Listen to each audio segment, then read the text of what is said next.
Jaya Radha Madhava Kunja Bihari.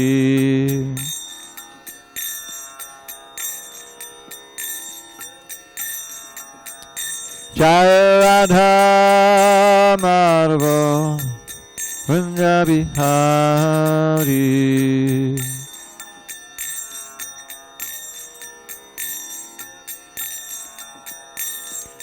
Gopi Janavallabha Girivardhari.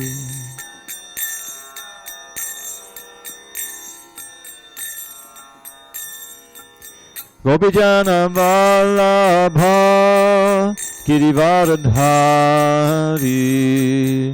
Gopi Janavallabha Girivardhari. Yashodanandana Bhajana Ranjana.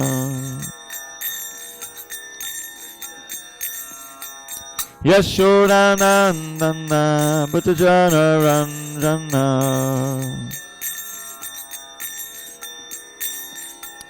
Yamuna Tira Vanachari. Yamuna Tira Vanachari. Tira Vanachari. Jaya Radha Madhava Kunja Bihari.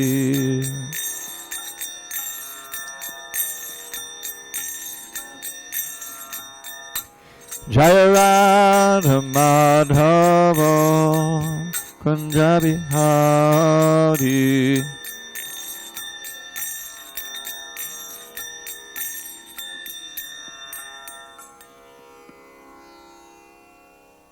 Jaya Mishnapad Paramahansa Buddhikacharya Ashtottara Shishimad. His Divine Grace Srila A.C. Bhaktivedanta Swami Prabhupada Ki Jai. ISKCON BBT Founder Acharya Srila Prabhupada Ki Jai. Jaya Mishnapad Paramahansa Buddhikacharya Ashtottara Shishimad. Divine Grace Srila Bhakti Siddhanta Saraswati Thakur Ki Jai. Ananda Koti Vaishnavindra Ki Jai. Namacharya Srila Haridas Thakur Ki Jai. Srimad Bhagavad Gita Ki Jai. Samaveda Bhaktivinoda Ki Jai. All glories to the sum of devotees. All glories to the sum of devotees. All glories to the sum of devotees. All glory to Sri Guru and Gauranga. Okay. Okay. Om Namo Bhagavate Vasudevaya. Om Namo Bhagavate Vasudevaya. Om Namo Bhagavate Vasudevaya.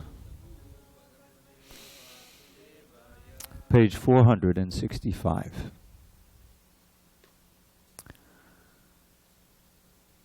On this 11th day of March 2020 in SanDiego, we're reading from Srimad Bhagavad Gita as it is, translation and commentary by His Divine Grace A.C. Bhaktivedanta Swami Prabhupada. And we are in chapter 11 entitled The Universal Form, text number 9 at the bottom of page 465. Sanjaya Vacha Eva Muktva Tato Rajan Mahayogeshwaro Harihi Darshayam Asapartaya Paramang Rupamaishwaram Eva Muktva Sanjaya Vacha Eva Muktva Tato Rajan Mahayogeshwaro Harihi Darshayama Sapartaya Paramam Rupamaishwaram. Sanjay Uvacha Eva Muktva Tato Rajan Mahayogeshwaro Harihi Darshayama Sapartaya Paramam Rupamaishwaram. Sanjaya Uvacha Evamuktva tato Rajan Mahayogeshwaro Harihi Darshayamasa Partaya Paramam Rupamaishwaram. Sanjaya Uvacha Evamuktva tato Rajan Mahayogeshwaro Harihi Darshayamasa Partaya Paramam Rupam Aishwaram. Anyone else? Sanjaya Uvacha, Sanjay said, Evam thus uktva saying, Tataha, thereafter, Rajan, O king, Maha Yoga Ishvara, the most powerful mystic. Harihi, the Supreme Personality of Godhead, Krishna, Darshayam Asa, showed, Partaya, unto Arjuna, Paramam, the divine, Rupam Aishwaram, universal form. Translation, Sanjay said, oh wait a minute. Translation, Sanjay said, O king, having spoken thus, the Supreme Lord of all mystic power, the personality of Godhead, displayed his universal form to Arjuna. We'll go on. Text 10:11. Aneka Bhakta Nayanam Anekad Buddha Darshayam Aneka Divya Bhadanam Divyaneko Dhatayudam Divyaneko Dhatayudam Divyamalyam Bharadadam Divyagandhanulepanam Sarvashchayamayam Devam Anantam Vishvatomukam. Time out. I'm going to turn the lights up. I don't think they're up 100%. Maybe it's just my eyes, but I'm pretty sure they're not.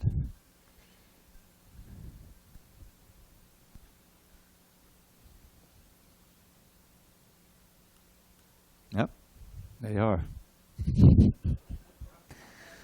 Dimming. Yeah. Okay. Alrighty. Yeah, getting old. Okay, here we go. Translation, Arjuna saw in that universal form unlimited mouths, unlimited eyes, unlimited wonderful visions. The form was decorated with many celestial ornaments and bore many divine upraised weapons. He wore celestial garlands and garments, and many divine scents were smeared over his body. All was wondrous, brilliant, unlimited, all expanding. Purport. In these two verses, the repeated use of the word many indicates that there was no limit to the number of hands, mouths, legs, and other manifestations Arjuna was seeing. These manifestations were distributed throughout the universe, but by the grace of the Lord, Arjuna could see them while sitting in one place. That was due to the inconceivable potency of Krishna. All right, let's read one or two more. Divisuya sahasrasya Bhaved Yugabhan Uttita Yaribha Sadrishi Sasyad Basastasya Mahatmanaha. If hundreds of thousands of suns were to rise at once into the sky, their radiance might resemble the effulgence of the Supreme Person in that universal form. What Arjuna saw was indescribable. Purport. What Arjuna saw was indescribable, yet Sanjaya is trying to give a mental picture of that great revelation to Dhritarashtra. Neither Sanjaya nor Dhritarashtra was present, but Sanjaya, by the grace of Vyas, could see whatever happened. Thus he now compares the situation as far as it can be understood to an imaginable phenomenon, that is, thousands of suns. Okay, one more. Tatraikastam jagat kritsnam pravibhaktam anekada apashyan deva devasya sharire pandavastada. At that time, Arjuna could see in the universal form of the Lord the unlimited expansions of the universe, situated in one place, although divided into many, many thousands. Purport.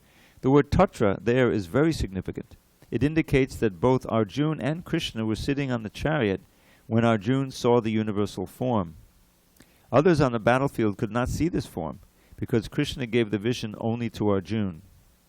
Arjuna could see in the body of Krishna many thousands of planets. As we learn from Vedic scriptures, there are many universes and many planets. Some of them are made of earth, some are made of gold, some are made of jewels, some are very great, some are not so great, etc.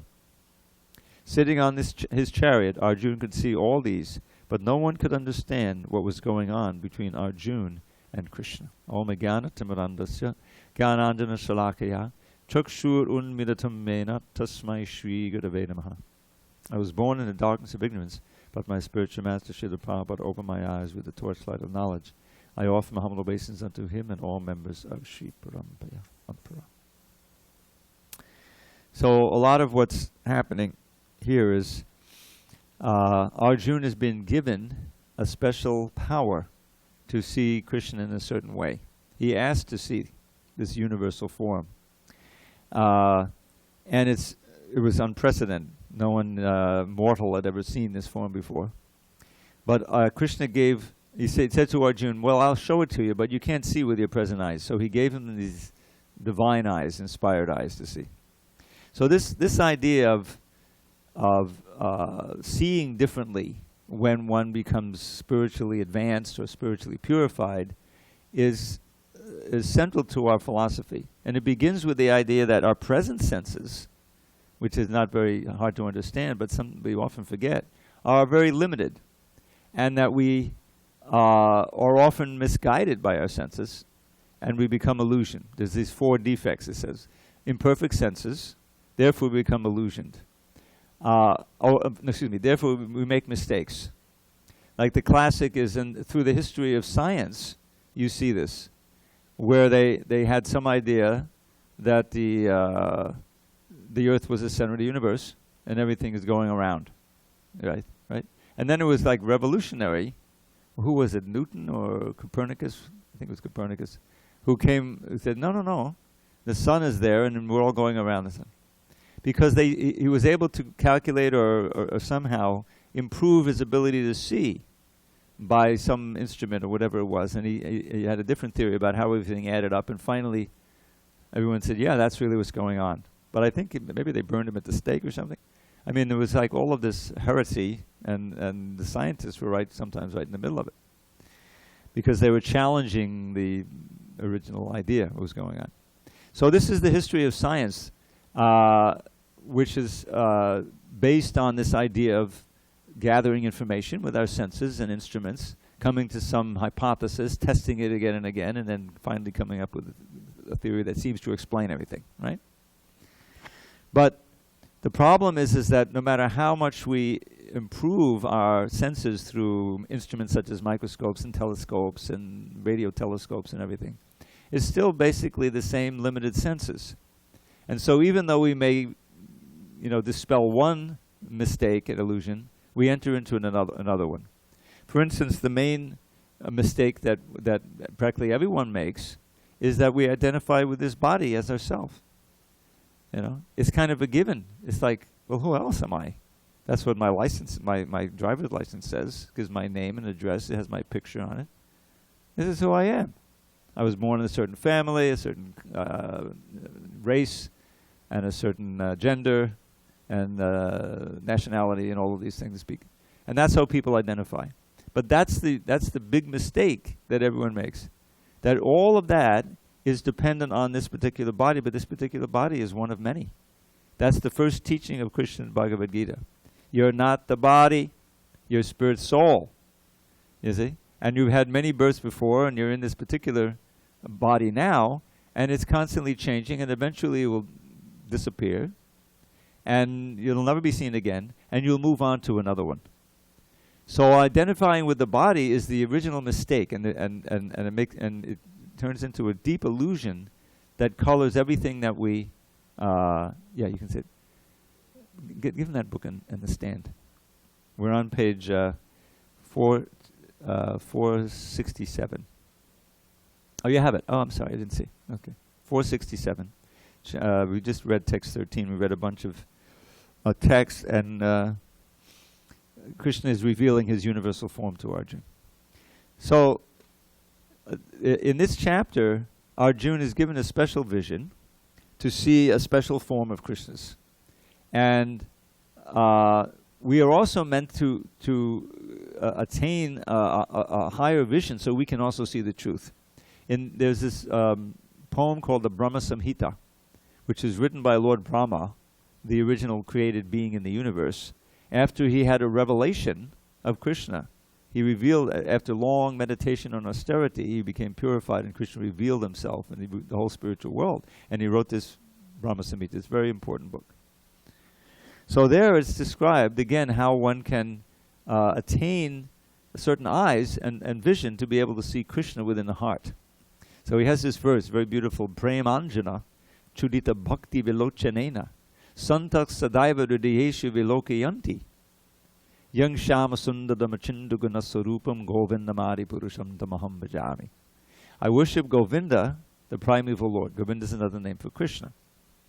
And those devotees who have, he's this metaphor, who have smeared their eyes with the salve of prema, pure love, they can see him at every moment within their hearts in the beautiful Shaimasundar form. They see. It's not an imagination. He's revealing, he really is within all of our hearts. So this purification of the vision and on the other senses is a large part of what happens in bhakti yoga. Every yoga has its practice and its result.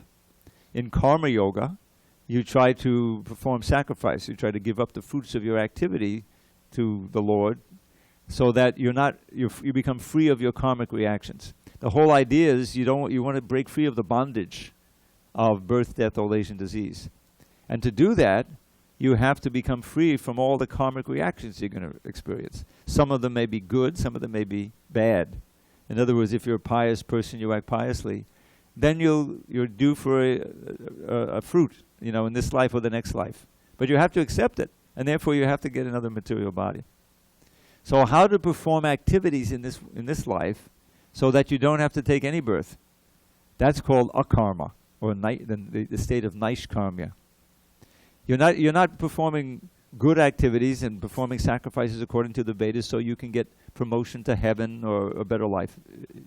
That's not what you're after. But the devotee is after going back to Godhead, breaking free from the bonds of material life altogether, and going to that place where you never return. All the other places, including heaven, you may get a nice situation in Indra's heaven, the highest heaven, and you live there a long time, and you enjoy much finer sense gratification than here. But ultimately, you have to come back down here and suffer birth and death, because your punya is like money in the bank, your piety. But when you go into heaven, you're not getting any more punya. You're spending the punya.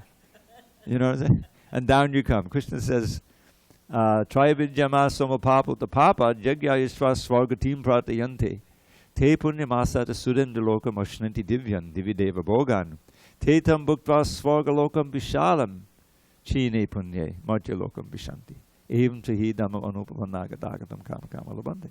Right in the 9th chapter. He says, some who follow the Trividya, means the Vedas that deal with karma kanda, with pious activity for elevation. They drink the Soma Ras, they worship me indirectly in order to go to heaven, and if they do it right, they can get up to Indraloka. And there, Tetam Bhuktva Swargaloka, that's heaven, Vishalam. They enjoy, Vishalam means vast sense pleasures, But then Chine Punya, your punya is used up. And then you, Martya Lokam Vishanti, they return to this world of death. Well, what did I really gain? I went on a cruise ship, and I was enjoying like anything, and then I found it was full of coronavirus.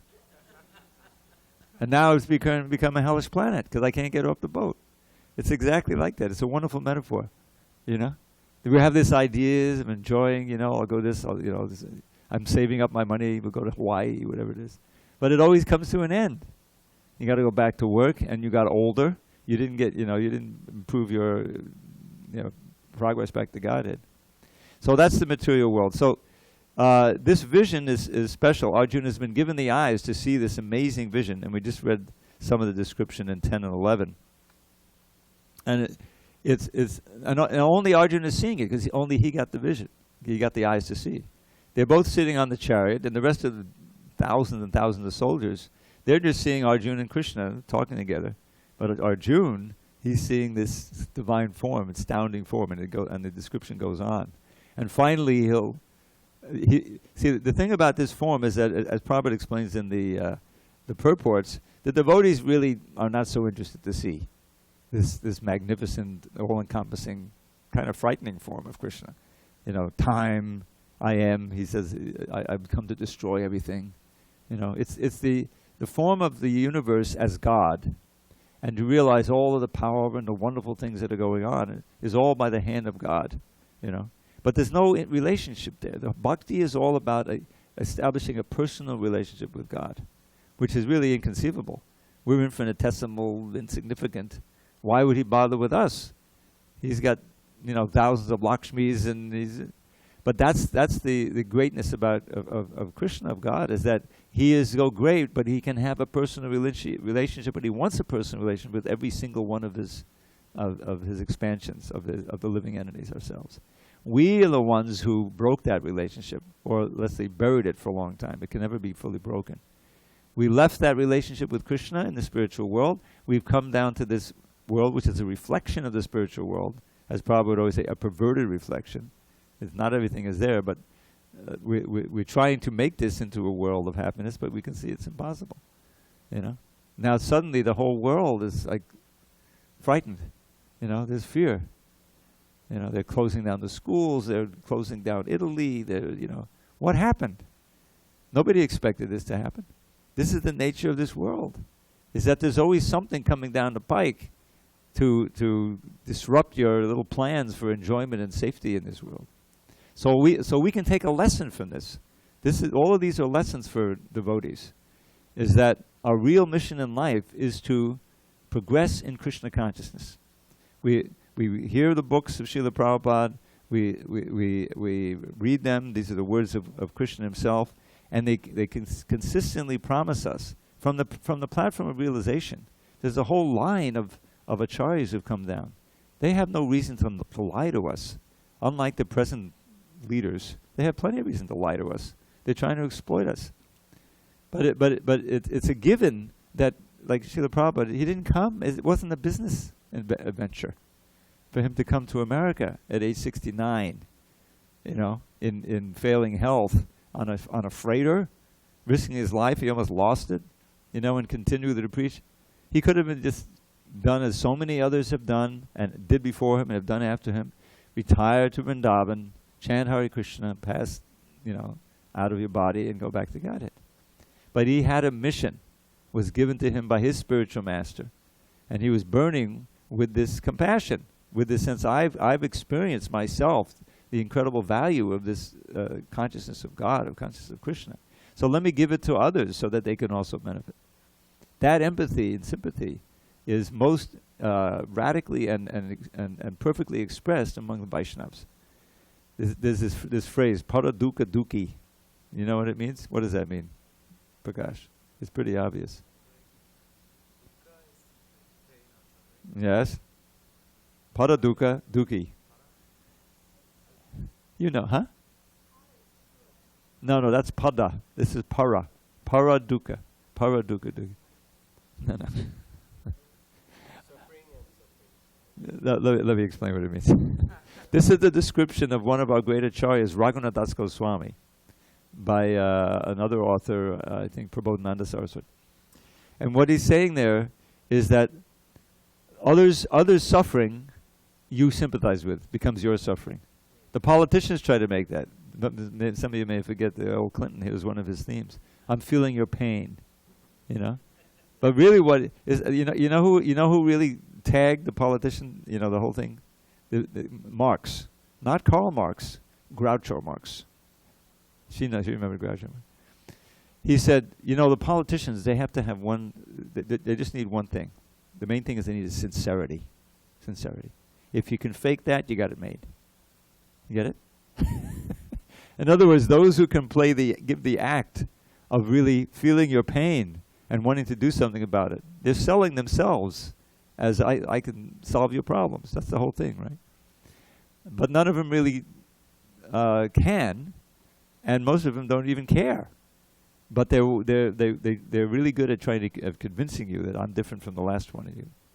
Anyway, but that's not Vaishnava. Vaishnava is that they're truthful, they're honest, and because their hearts have been softened and purified by bhakti, they really do sympathize with others. Lord Chaitanya had a follower, he's famous, Vasudev Dutt, who actually said, "My dear Lord," they accepted Lord Chaitanya as the Supreme Personality of Godhead.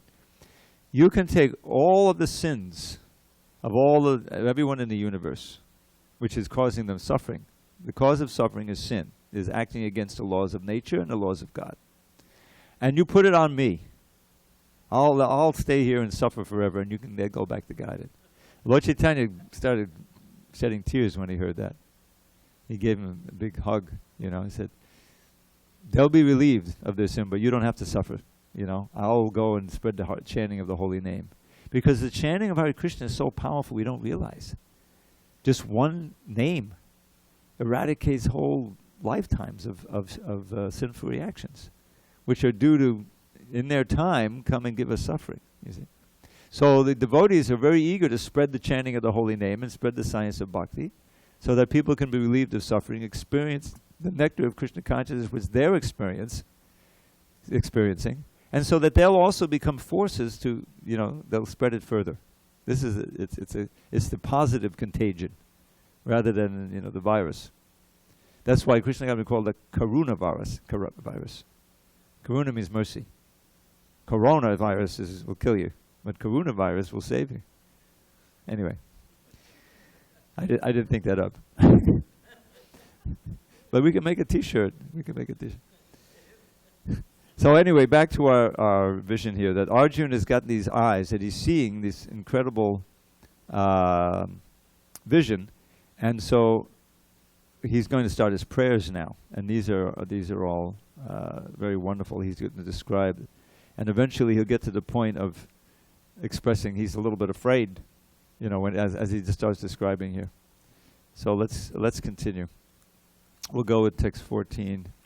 Yeah. On page 468. Tataksa vishmayavishto Rishtaroma Dhananjaya Pranamya Shirasa Devam Kritanjali Rabhashata.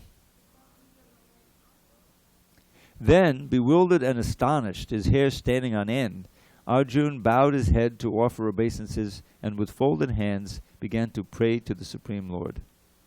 That hair standing on end, by the way, is bodily hairs, as it says right in the word-by-word meanings. And anyway, not the head hair. Purport: once the divine vision is revealed, the relationship between Krishna and Arjuna changes immediately.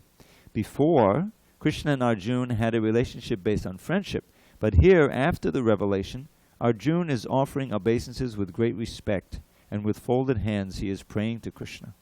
He is praising the universal form. Thus, Arjuna's relationship becomes one of wonder rather than friendship. Great devotees see Krishna as the reservoir of all relationships. In the scriptures, there are 12 basic kinds of relationships mentioned, and all of them are present in Krishna. It is said that he is the ocean of all the relationships exchanged between two living entities, between the gods, or between the Supreme Lord and his devotees. Here Arjuna was inspired by the relationship of wonder, and in that wonder, although he was by nature very sober, calm and quiet, he became ecstatic. His hair stood up, and he began to offer his obeisances unto the Supreme Lord with folded hands. He was not, of course, afraid. He was affected by the wonders of the Supreme Lord. The immediate context is wonder. His natural loving friendship was overwhelmed by wonder, and thus he reacted in this way. So this is getting into this whole science of rasa, which is really the substance of bhakti. This is why Rupa Goswami's book, the Bhakti Rasamrita Sindhu, is said to be a pinnacle of Vaishnava literature, because it really analyzes the essence of what bhakti is, and that is experiencing these a personal relationship with Krishna. And what does that really mean? Just like in our own dealings, we have different relations with different people. With our children, we have one relationship. With our husband, we have another. Wife, another, and friends, and so forth. So this has been carefully analyzed by our acharyas, especially Rupa Goswami, and shown how they can all be experienced with Krishna. That's why the first verse of the Bhakti Rasamrita Sindhu, Akala Rasamrita Murti. This is the first words of the Bhakti Rasamrita Sindhu. Akala Rasamrita Murti means he is the form of all these nectarian relationships with Krishna. The rasa. Rasa doesn't have an exact equivalent in English. Prabhupada taught us Bhakti Siddhanta's word that he used, mellow, which as a noun. But I think we experience it ourselves. You know, people, there's so much frustration in trying to maintain loving relationships. I read that there are more households in America with pets in them than with children. Because, you know what I mean? Because you gotta love something, you know, so you get a dog or a cat and they become completely attached. I'll never forget when I first drove to New Vrindavan in the hills of West Virginia. This is a farm community, was founded way back in 1968.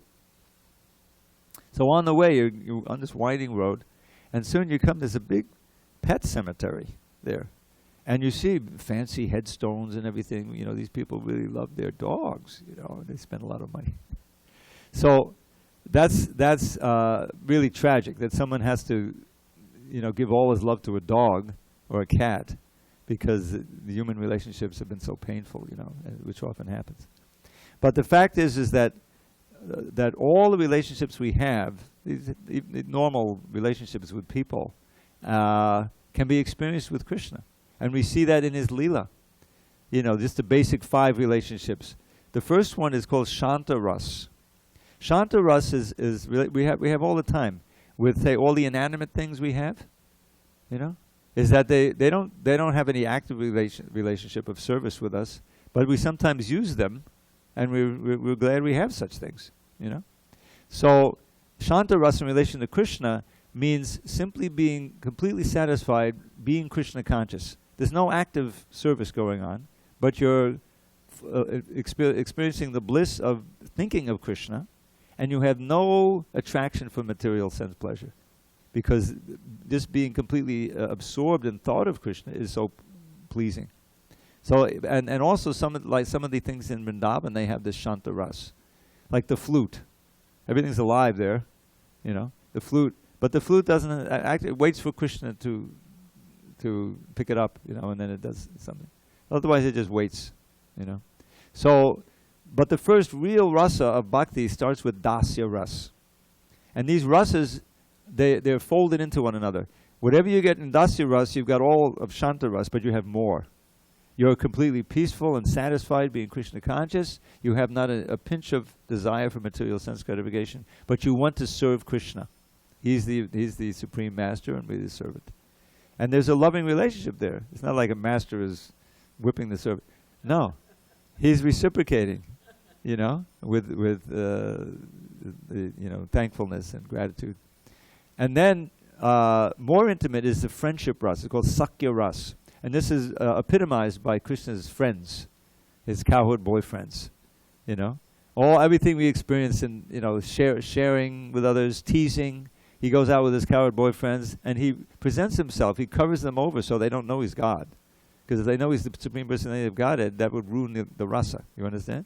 He wants them to think of him as one of them, as on the same level, pretty much, you know. So they'll wrestle, you know, together. Sometimes he'll let the boys win, you know, and Krishna will have to carry the boys on the shoulder, and they tease him and everything like that.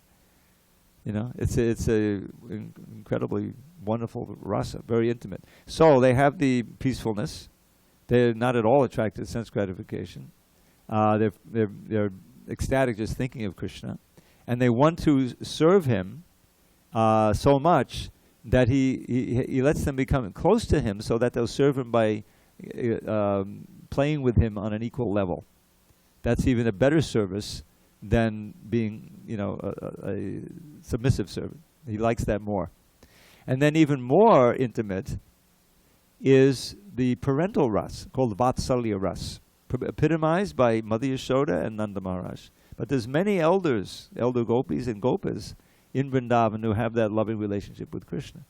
And this has to do with maintenance also. They feel that, oh, if I don't feed Krishna, he'll die. What about he's wandering all over the forest with his bare feet? Maybe he's going to step on a thorn or something, or he'll come on, some animal will come. So the Mother Yashoda, she's forgetting completely that Krishna is God and that any dangers can hurt him. So she's in that anxiety of maternal love. There's a little, I forget what they call it, there's a little structure on top of the house so she can get up there and look, when is he coming back? Where's the dust from the clouds, from the cows? Do I hear the flute? Oh, that must be the flute sound. Oh, he's coming. And then when he comes, she's so ecstatic, the milk flows from her breast, he gives him a big hug. And then there's pampering. When he comes back from killing, he and Balaram killed these donkey demons, Dhenukasura. So then all the rasas are there. When he comes back, the gopis greet him. Their eyes are just like bees, honeybees, who are just take in the vision of Krishna's beautiful lotus face and drink in that sweet beauty of the honey of his beauty, you see? Because they're burning in separation from Krishna. The gopis have the most intimate relationship, conjugal relationship. So they just see him coming in. Maybe he gives him a hint later on. We'll meet at night, but there's no time now. They just see him coming in and then smile and then goes to the house. But that in those few minutes or few seconds, they exchange so much. And then his mother comes in. There's a nice song in the Gopal Champu. Gopal Champu is by Jiva Goswami. It's it's like a novel form. All the details that you're looking for in Krishna's Leela that you don't really find even in Bhagavad Purana, there's a lot. It just expands them all. And every so often they'll have a song. He's a master of Sanskrit. So I'll share with you one of these songs I memorized. This is when Mother Yashoda is greeting Krishna and Balaram coming back. So the refrain of the song goes like this. Says, Harina Halina Sahatapadalina Vajani Mukamana Janani Ladatamatikalit Jitakalina. It's a wonderful creation of Sanskrit, What it means is Harina Halina. Harina, it means Hari, Krishna, and Halina means Haladar, Krishna, Balaram, who carries a plow. So that one is Krishna and Balaram are coming back. They've returned home now. Harina Halina Sahadap Ripadalina. So Krishna and Balaram are together, and what is this Balaram? He Ripadalina. He rips apart. He kills the big demons, such as Dhenukasura, remembering. So Rajani Mukham, this is a wonderful phrase. Rajani Mukham means when the face of night appears, the twilight time. I've been out sometimes doing a walk, when the sun is setting over the ocean here. There's a certain thing that happens to the light. It's very beautiful, So this is, you can imagine a forest scene where that's happening. So that's Rajani Mukham, but when twilight appears, Rajani Mukham, then the Janani, the mother, Yashoda, she takes him into the house and she pampers him in all kinds of ways. Janani, Rajani Mukhamana Janani Lalalam. Lalalam means to pamper in different ways. So how does she pamper? The first thing is Nirmanchanane Rajana Marjana Padanarokana Rachanam. She prepares to perform a little arti. This is not in the Bhagavatam. So she's going to do a simple arti for them. That means that the lamp and some incense flower, whatever it is. So she gives a little, for her glorious children, Balaram and Krishna, and they're sitting there very innocent, Marjana. And then,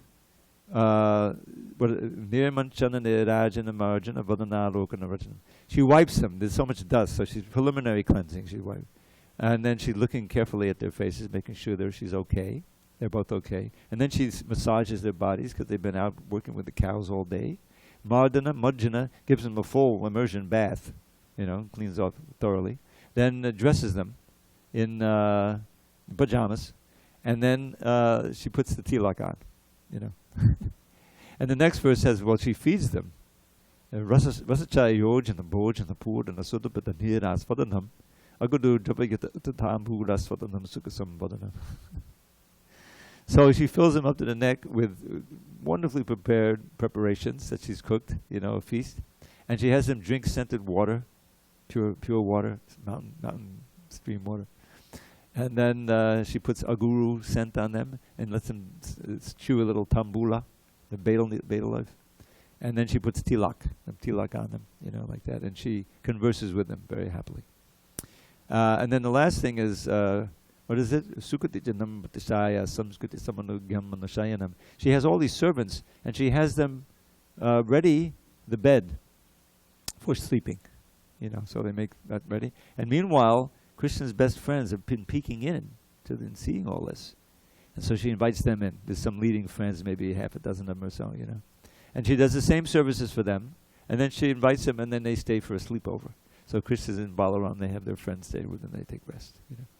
So this is one little song in a long book, describing all these rasas. And so that's, Arjuna's rasa has changed now. It's changed from friendship, which is more intimate. Remember at the beginning, he's arguing with Krishna. Krishna says, what are you doing? You have to fight. He says, no, I can't fight. I'm not going to fight. I don't want to get... This is an intimate service. So then he gives that up, becomes a disciple, and now there's another rasa here, which is one of wonder, where he's completely astounded, And ultimately, he does become afraid later on. He's not afraid now, but when, he sees the many mouths, and Krishna is chewing up all of the soldiers, and between the teeth he's chewing, it's death, it's time, it's death, it's like everything, the power of this universal form. And so finally he says, please show me your other form, I've had enough. You'll see as time goes on. Okay, it's 8:02. So now let's just read one or two of these prayers of Arjuna. These are quite beautiful. Text 460, page 469. Arjuna vacha pashyami devang tava deva dehe sarvang satha bhuta vishesha sanghan brahmanamisham kamalasanastam vishingscha sarvan udagangscha divyan. Arjuna said, my dear Lord Krishna, I see assembled in your body all the demigods and various other living entities. I see Brahma sitting on the lotus flower, as well as Lord Shiva and all the sages and divine serpents. Purport. Arjuna sees everything in the universe. Therefore he sees Brahma, who is the first creature in the universe, and the celestial serpent upon which the Garbhodakashayi Vishnu lies in the lower regions of the universe. This snake bed is called Vasuki. There are also other snakes known as Vasuki. Arjuna can see from the Garbhodakashayi Vishnu up to the topmost part of the universe on the lotus flower planet where Brahma, the first creature of the universe, resides. That means that from the beginning to the end, everything could be seen by Arjuna, who was sitting in one place on his chariot. This was possible by the grace of the Supreme Lord Krishna. Okay, one more. Aneka bahu dadavaktra netram pashyami tvam sarvato nantarupam nantang namadhyang napunasthabadhim pashyami vishveshada vishwarupa pashyami vishveshvara vishwarupa. O Lord of the universe, O universal form, I see in your body many, many arms, bellies, mouths, and eyes expanded everywhere, without limit. I see in you no end, no middle, and no beginning. Purport. Krishna is the Supreme Personality of Godhead and is unlimited. Thus, through him, everything could be seen. Keditinam gadinam chakrinam cha tejo rashim sarvato diptimantam pashyami tvam durniriksham samantad diptana larka jutamaprameyam Your form is difficult to see because of its glaring effulgence, spreading on all sides like blazing fire or the immeasurable radiance of the sun. Yet I see this glowing form everywhere, adorned with various crowns, clubs, and discs. Tvamaksharam padamam veditavyam Tvamasya vishvasya padang nidhanam Tvamamvyak shashvata dharma gopta Sanatanastvam purusho mato me. You are the supreme primal objective. You are the ultimate resting place of all this universe. You are inexhaustible, and you are the oldest. You are the maintainer of the eternal religion, the personality of Godhead. This is my opinion. Anadimadyantam anantabhiryam anantabahung shashisurya netram Pashyami tvam dipti hutasha bhaktram Svatejasa vishhamidam tapantam. You are without origin, middle or end. Your glory is unlimited. You have numberless arms, and the sun and moon are your eyes. I see you with blazing fire coming forth from your mouth, burning this entire universe by your own radiance. Purport. There is no limit to the extent of the six opulences of the Supreme Personality of Godhead. Here and in many other places there is repetition. But according to the scriptures, repetition of the glories of Krishna is not a literary weakness. It is said that at a time of bewilderment or wonder or of a great ecstasy, statements are repeated over and over. That is not a flaw. Okay, one or two more.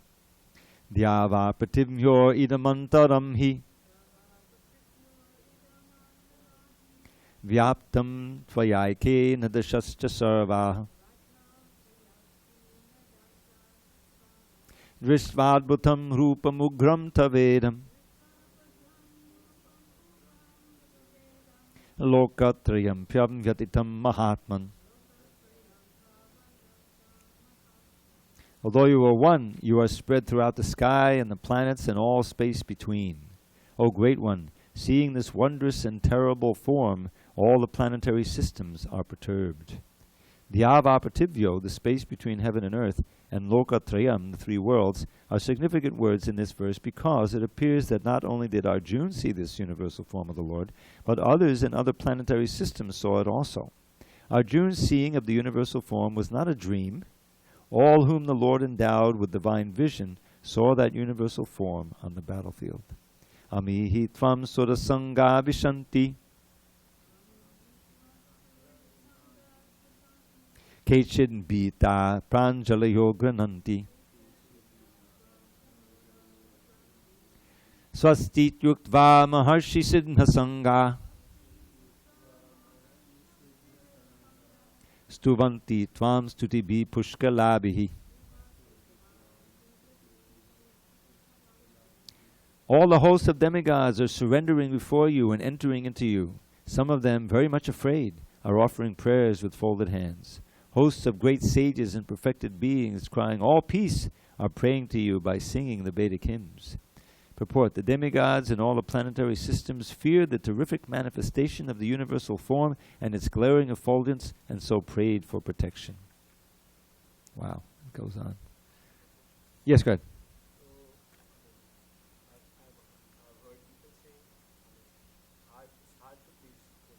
It's hard to please him?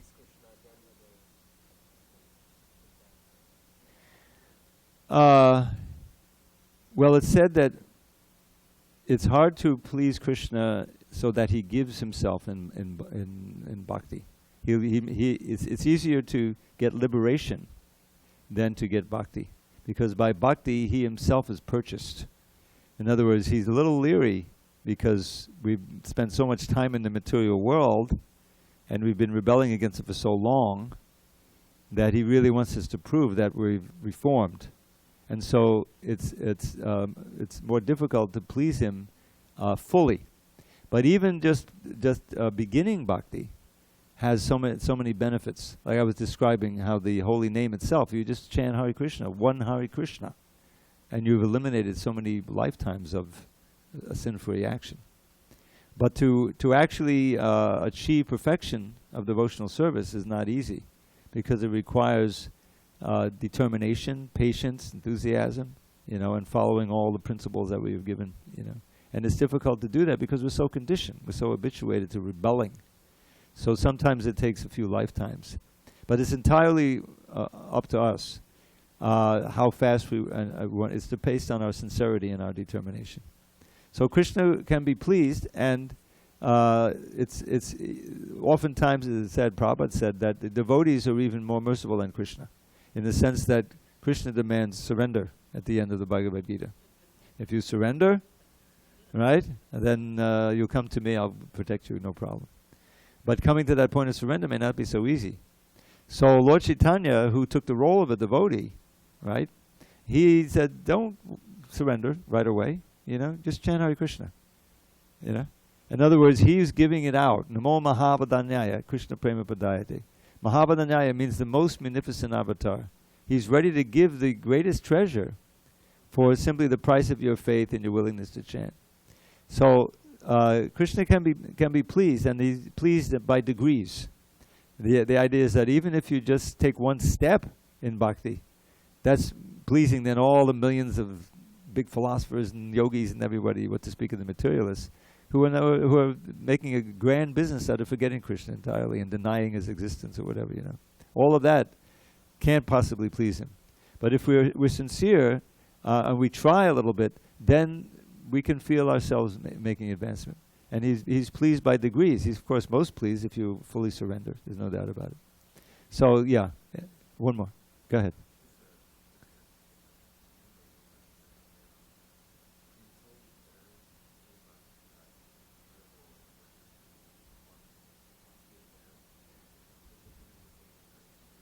Generally not. Generally they have to come back down because it's too nice there. You need a place here where you're reminded about how difficult it is. But we have to, we can discuss later, but we have to prepare for our tea. All glory to Srila Prabhupada. And we'll resume on Monday with text 20. No, not 20. 21. No, 22.